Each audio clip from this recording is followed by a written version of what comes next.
안녕하세요. 오늘은 7월 18일이고요. 지금 시간은 12시 17분입니다. 차이나 전기차가 오늘 급락을 했어요. 정말 버티기 힘드네요. 구독, 좋아요 부탁드립니다. 차이나 전기차가 265원이 떨어져서 만원을 다시 깼어요.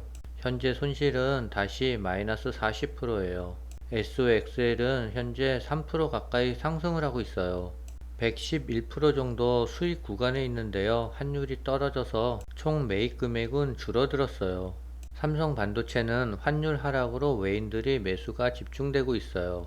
아마 이번 주에는 정고점을 탈환할 것 같아요. 네이버도 121선을 돌파해서 5일선, 21선을 끌어올리고 있어요. 네이버가 V자 반등이 나왔는데요. 주가의 흐름은 양호한 것 같습니다. 차이나 전기차가 2.62%나 급락을 했어요. 만원이 깨지면 심리적인 부담이 큰 것 같아요. 주가의 하락에 의연하려고 노력하지만 하루 종일 일손도 잘 안 잡히고 기분이 우울해요. 음봉이 좀 길게 나왔지만 다행히 거래량은 많지 않기 때문에 내일 정도 추가적인 하락이나 도지 캔들 이후에 네이버처럼 차이나 전기차도 V자 반등을 한번 기대해 봅니다. 중국의 올해 2분기 경제 성장률이 예상치를 크게 밑돌았대요. 중국 경제의 내관인 청년 실업률은 또 한 번 최악을 기록했고요. 지난해 말 코로나19 봉쇄 해제에 따른 리오프닝 효과가 사실상 소멸된 것 같대요. 이에 따라 올해 하반기 소비 투자 심리가 더욱 위축되면서 경기 반등이 더 어려워지게 될 거래요. 중국의 국가통계국은 올해 2분기 국내 총생산이 1경 461조 원으로 지난해 같은 기간 대비 6.3%가 증가했다고 17일 발표했어요. 이는 지난해 4분기 2.9%와 올해 1분기 4.5%에 이어 상승세를 이어간 수치지만 시장 전망치 7.1에서 7.3%보다 저조했어요. 1, 2분기 합산한 상분기 경제 성장률은 5.5%로 집계됐대요. 그래서 오늘 차이나 전기차를 포함한 중국의 주가는 많이 하락했습니다. 경기 저성장으로 주가는 많이 하락했는데요. 하지만 희망은 또 있어요. 중국의 인민은행은 17일 중기 정책자금 금리를 동결하면서 7월 기준금리 동결 방침을 시사했어요. 그러나 시장에서는 2분기 성장률이 기대에 못 미친 만큼 중국 당국이 추가 부양책을 내놓을 것이라는 기대가 커지고 있어요. 인민은행은 이날 1년 만기 중기 유동성 지원 창구 금리를 연 0.25%로 유지했대요. 인민은행은 경기를 회복시키기 위해 모든 정책 수단을 아끼지 않겠다고 공표한 상태고요. 루커창 인민은행 부총재는 지난 14일 기자회견에서 인민은행은 적시에 통화 공급 속도와 강도를 조정하고 중소기업과 친환경 혁신 부분에 대한 지원을 강화하겠다며 지급 준비율과 중기 정책금리 조정 등을 활용해 충분한 유동성을 확보하겠다고 밝혔어요. 인민은행 금융정책국 국장도 이날 중국 경제와 물가 정세에 대응해 MLF 공개시장 조작 등 다양한 금융정책 수단을 포괄적으로 동원하겠다라고 밝혔습니다. 중국의 금융당국은 최근 금융권에 올해 말까지 만기가 돌아오는 부동산 개발 업체에 대한 대출을 1년 연장해 주도록 하는 등 부동산 시장 부양책을 내놨대요. 1조 위안 규모의 특별 국채 발행과 적자 재정 확대, 기업가 가계 보조금 지급 등의 부양 카드를 내놓을 거라는 관측도 나오고 있답니다. 2분기 경제 성장률이 예상을 밑돌면서 이달 말 열리는 공산당 중앙정치국 상무위원 회의에서 추가 부양책을 결정할 가능성이 더 커졌다고 분석했어요. 노무라 홀딩스는 하반기에 두 차례 기준금리 인하 조치가 나올 것이라고 예상했습니다. 7월 말 추가적인 경기 부양책이 나오면 차이나 전기차도 반등을 기대해 봐야 될 것 같습니다.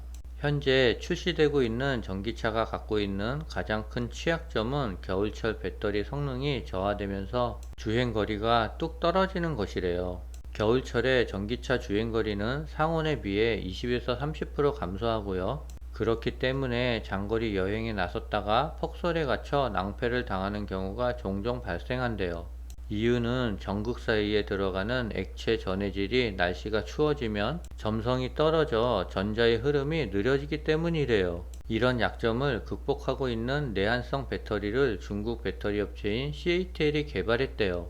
독일 매체인 아우토빌트에 따르면 CATL은 최근 새로운 유형의 전해질을 사용하는 전기 자동차용 배터리를 발표했대요. CATL은 자사가 개발한 신형 배터리는 영하 20도에서도 효율성을 기존 대비 50% 이상 높일 수 있고, 상온에서는 기존 배터리보다 43%가량 효율성이 높다라고 밝혔어요.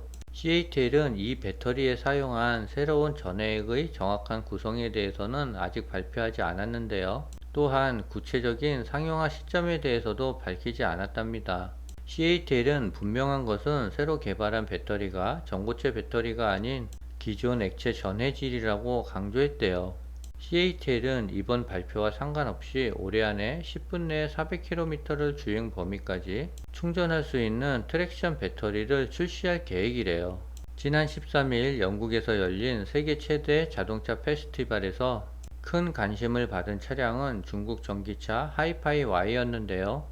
중국 업체인 휴먼 허라이즌이 만든 이 차량은 지붕이 날개처럼 위로 열리는 외형뿐만 아니라 5세대 이동통신을 바탕으로 자율주행 레벨 4 기능이 탑재됐대요. 자율주행 기술은 운전자 개입 여부 정도에 따라 0에서 5단계까지 나누는데요. 4단계는 비상시에도 운전자 개입 없이 차량이 주행할 수 있는 최상위 수준이라고 해요.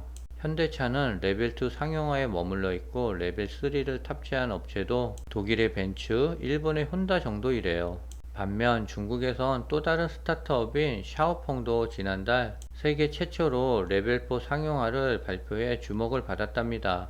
글로벌 완성차 업계는 중국 전기차 공급이 예사롭지 않은 이유로 급격히 성장한 기술력을 꼽았어요. 한때는 유럽이나 한국 차량을 베끼는 카피캣으로 불렸지만, 이제는 자율주행, 배터리 등 핵심 기술 분야에서 글로벌 기업들이 중국 기업을 쫓는 일이 벌어지고 있대요. 김필수 대림대 자동차 학과 교수는 중국 정부가 지난 14년간 이어온 전기차 보조금 지급을 올해 중단했다며, 이제는 실력으로 글로벌 기업과 경쟁하겠다라는 뜻이라고 합니다.